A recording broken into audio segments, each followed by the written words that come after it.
तो दोस्तों पिछले 3 महीने से जो म्यूचुअल फंड एसोसिएशन का डेटा आ रहा है उसके हिसाब से जो इन्वेस्टर्स हैं वो लगातार अपने म्यूचुअल फंड्स को रिडीम कर रहे हैं। अगर आप सितंबर की बात करेंगे, सितंबर में 6500 करोड़ से ज़्यादा अमाउंट इन्वेस्टर्स ने रिडीम किया था।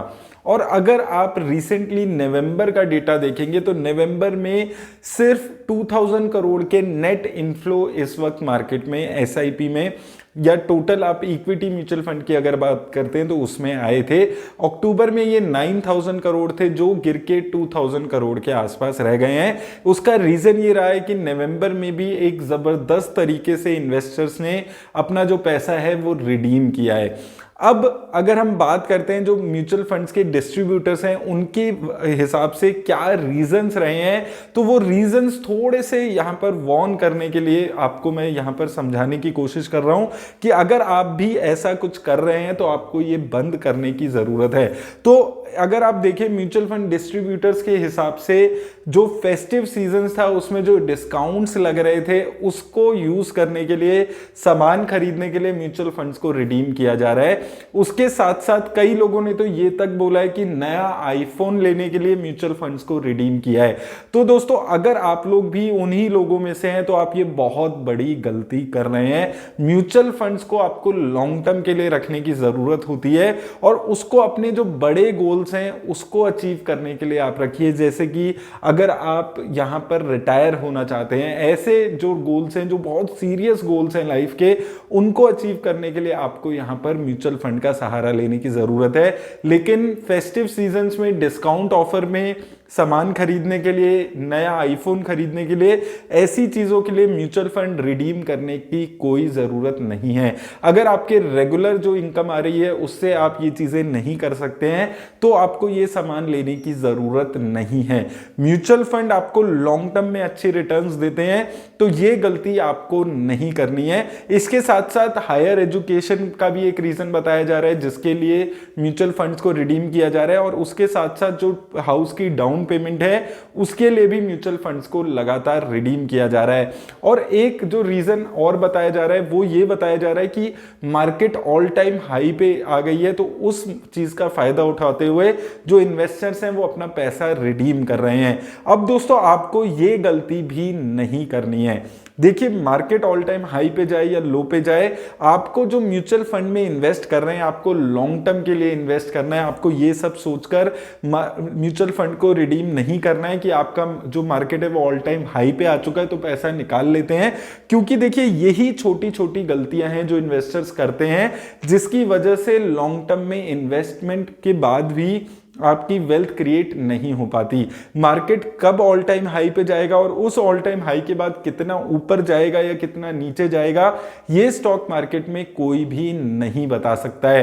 तो सिर्फ इस रीजन की वजह से कि stock market all time high पे चली गई है, जैसे कि नवंबर में देखने को मिला है कि सिर्फ 2000 करोड़ का net inflow equity mutual funds में आया है, उसका रीजन ये है कि बहुत ज्यादा रिडम्पशंस म्यूचुअल फंड में देखने को मिली है।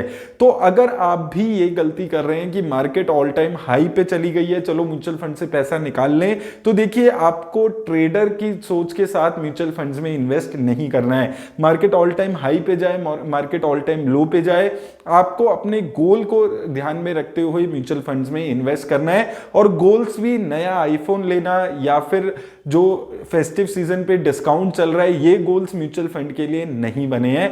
जो लॉन्ग टर्म गोल्स हैं जो आपको 10-15 सालों की रेगुलर एसआईपी करा के या रेगुलर इन्वेस्टमेंट करके आप अचीव कर सकते हैं, ऐसे गोल्स के लिए आपको म्यूचुअल फंड्स में इन्वेस्ट करना है। तो ये गलती आपको नहीं दोहरानी है। अगर मार्केट ऑल टाइम हाई पे भी है तो भी आपको म्यूचुअल फंड से पैसा निकालना नहीं है। देखिए अगर आप अपना म्यूचुअल फंड का जो पोर्टफोलियो है उसको रीबैलेंस करने के बारे में सोच रहे हैं, या फिर अगर आप किसी खराब म्यूचुअल फंड में फंसे हुए थे और उससे आप निकलने के बारे में सोच रहे हैं, रेगुलर फंड में आपका पैसा लगा हुआ था उसके निकल के आप डायरेक्ट प्लान में पैसा लगा रहे हैं, ये 2-3 रीजन की वजह से अगर आप म्यूचुअल फंड रिडीम कर रहे हैं तो कोई दिक्कत वाली बात नहीं है।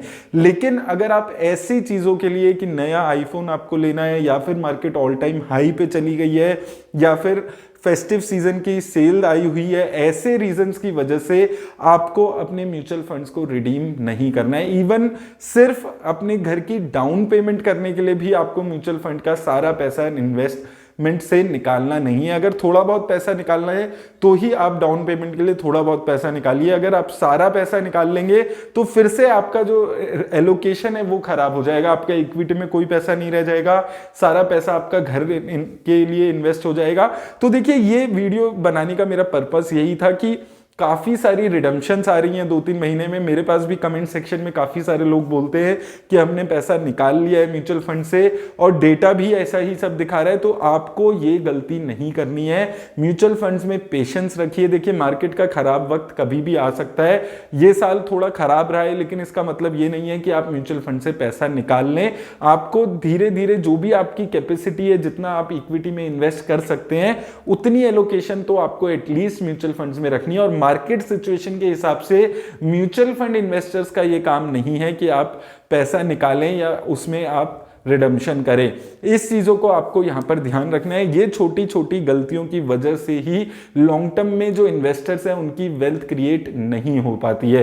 तो मैं उम्मीद करता हूं आप ये चीजें, ये गलतियां आप लोग नहीं कर रहे होंगे और आप लॉन्ग टर्म के हिसाब से म्यूचुअल फंड्स में इन्वेस्ट कर रहे होंगे और लॉन्ग टर्म गोल्स के लिए ही उन म्यूचुअल फंड्स को रिडीम करेंगे। मेरी तरफ से दोस्तों बस इतना ही। धन्यवाद।